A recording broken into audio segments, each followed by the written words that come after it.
Hello everyone. Today we will discuss MP set questions of atomic. So this question says total energy of the electron in the nth orbit of hydrogen atom is given by E minus E square 8 pi epsilon Rn. This question is quite easy. The normal Zeeman effect is observed only in atoms? No. In atoms with odd number of electrons? No. It is a confirmation of space quantization. Lande g factor निकालना है 3p1 level of N atom तो हमें 2s+1 3 multiplicity दे रखी है s will be 1 g value जो होती है वो पुट करेंगे इसके अंदर j की वैल्यू है 1 s की वैल्यू भी 1 है और l की value since it's given p तो l की वैल्यू हो गई 1 तो rg will be 3/2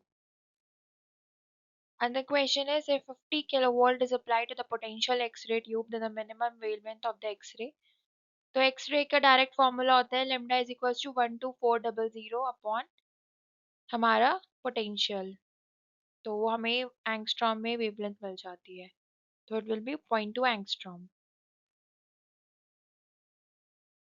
next question is which one of the following molecules does not exhibit a rotational spectrum तो रोटेशनल स्पेक्ट्रम के लिए इट मस्ट बी हेटेरोन्यूक्लियर तो यहाँ पे H3 जो है वो होमोन्यूक्लियर है तो ये शो नहीं करेगा rotational spectrum spreading of spectral line in the presence of an electric field in the presence of an electric field it's always dark effect the intensity of spectral line will be maximum if तो maximum intensity के लिए J का change वैसा ही होना चाहिए जैसे L का delta L का चेंज है तो ऑप्शन डी में डेल्टा L और डेल्टा J सेम वे में चेंज हो रहे हैं अगर delta L delta J different way में चेंज होंगे तो दे show weak effect okay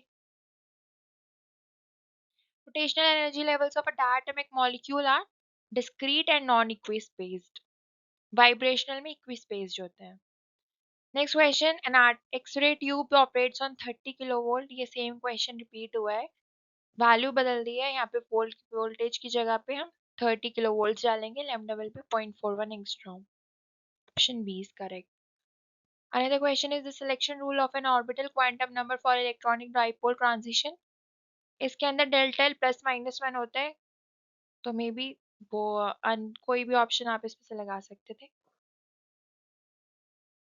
another question is the structure factor for graphite is तो ग्रेफाइट का हम पहले एटम्स देख लेते हैं कहाँ कहाँ पे लोकेटेड होता है वो होता है 0 0 0 2/3 1/3 0 1/3 2/3 1/2 एंड 0 0 1/2 तो option D will be correct तो potential energy of a system of two atoms is given by potential energy दे रखी है हमें इसकी बॉन्ड लेंथ दे रखी है बॉन्ड एनर्जी दे रखी है हमें यहाँ पे क्रिटिकल सेपरेशन निकालना है आरसी तो पहले हम पोटेंशियल निकालेंगे उसके बाद del U over del R करेंगे 0 तो हमें आर नॉट की वैल्यू मिल जाएगी यहाँ से उसके बाद हम del two U over del R square निकालेंगे ये इन्फ्लेक्शन पॉइंट निकालेंगे सच दैट हमें आर सी की वैल्यू मिल जाए तो अब हम आर सी की वैल्यू निकालेंगे आर नॉट की वैल्यू यहाँ पे इक्वेशन 1 से पुट करेंगे और उसके बाद हमें हमारी आर सी की वैल्यू आ जाएगी 3.3 एंगस्ट्रॉम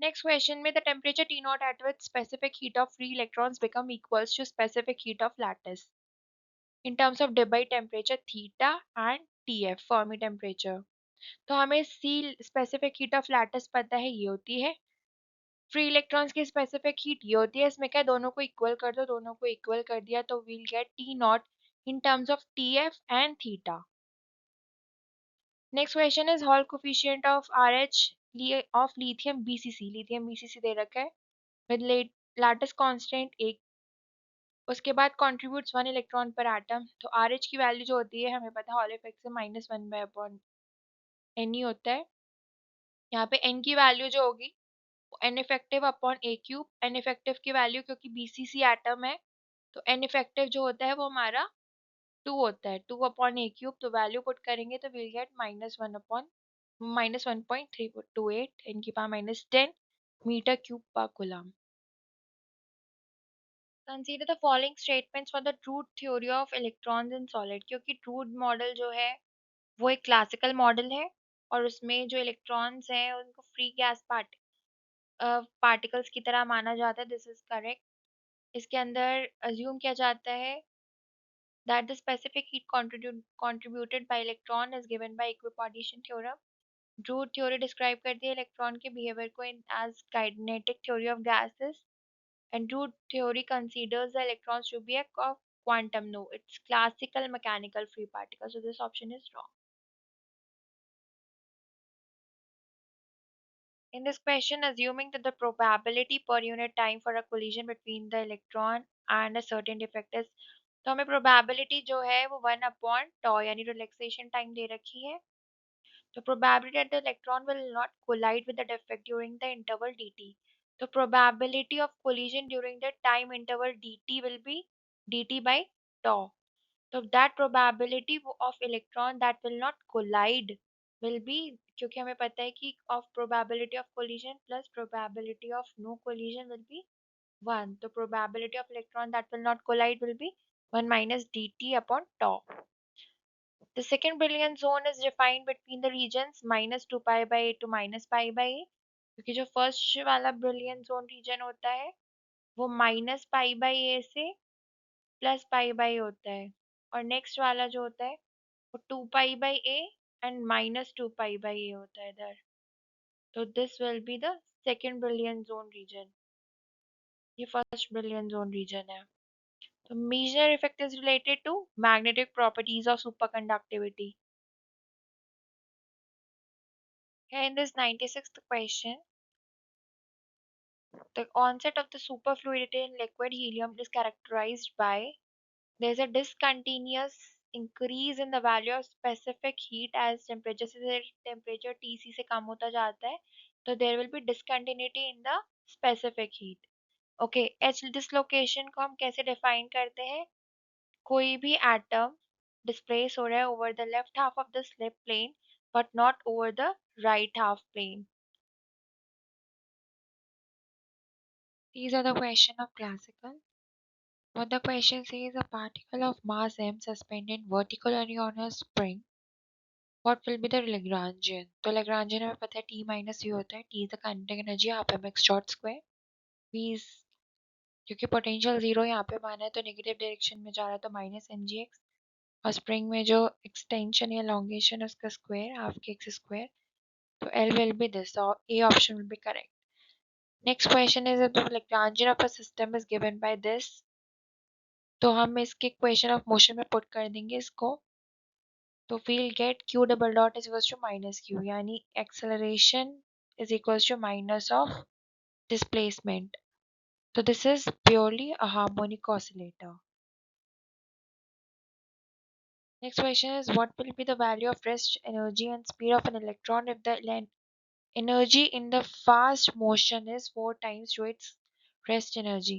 यहाँ पे जो energy in fast motion, this is kinetic energy and this is given as 4 times of energy. तो kinetic energy का फॉर्मूला होता है gamma minus 1 M not C square which is equals to 4 M not C square. तो गामा की value 5 आ गई, यहाँ से वेलोसिटी आ गई हमारी 0.97 सी, और एनर्जी जो है वो एम नॉट सी स्क्वायर, और इलेक्ट्रॉन की हमें पता भी है कि 0.511 एमईवी होती है.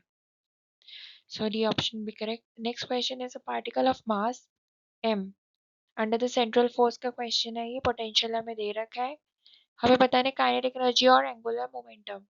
जो orbital the orbital will be circular radius around a, तो रेडियस जो है वो ए दे रखे है हमें. हमें पता है वी फैक्टर जो होता है j square upon 2m r square plus k m r cube, del v over del r is equals to 0. तो यहाँ पे जो एंगुलर मोमेंटम आ जाएगा वो ये आ जाएगा, और according to virial theorem kinetic energy होती है average of kinetic energy and average of potential energy is equals to n/2 where n is equals to 3. So here we can find the kinetic energy average and putting the value of V from given in the question. R is equals to A. Next question is which of the following statement is true for Coriolis force? So it is a velocity dependent force. Here is a formula of Coriolis force. It does not do any work. ये gyroscopic force है. So all the options are correct. Which of the following equation is used to represent Coriolis force on a body falling near the surface of the earth? तो इसके अंदर जो direction होती है F omega cross we करेंगे तो minus भी आएगा, तो ईस्ट डायरेक्शन आएगी. Next question is which of the following equation is known as modified Hamilton principle? तो we know L is equals to PQ dot minus H. Variation जो होता है वो delta L D T is equals to zero होता है, तो L की जगह हमें PQ dot minus H put करना है from T1 to T2. Next question is if the coordinate corresponding to rotation is cyclic, rotation of the system around given axis is invariant, तो कौन सी क्वांटिटी कंजर्व होगी? तो जब भी rotation होता है always angular momentum is conserved. What this question says, a satellite of mass m moves in a circular orbit about the earth at a constant speed v at an altitude h of the earth's surface. तो यहाँ पे हमारी ये अर्थ है, उसका earth surface से h altitude पे एक सैटेलाइट मूव कर रहा है. तो हम इसकी स्पीड निकालनी सैटेलाइट की और पीरियड ऑफ रिवॉल्यूशन निकालना है. तो हम यहाँ पे क्या करेंगे, centripetal force equals to G M two by R square. तो हमें यहाँ से वेलोसिटी मिल जाएगी under root G M by R E plus H. Time period निकालने के लिए 2 πr/v हो जाएगा, r जो है आर ई प्लस एच है, under root G M V velocity की वैल्यू पुट कर दी यहाँ से, तो वील गेट दिस.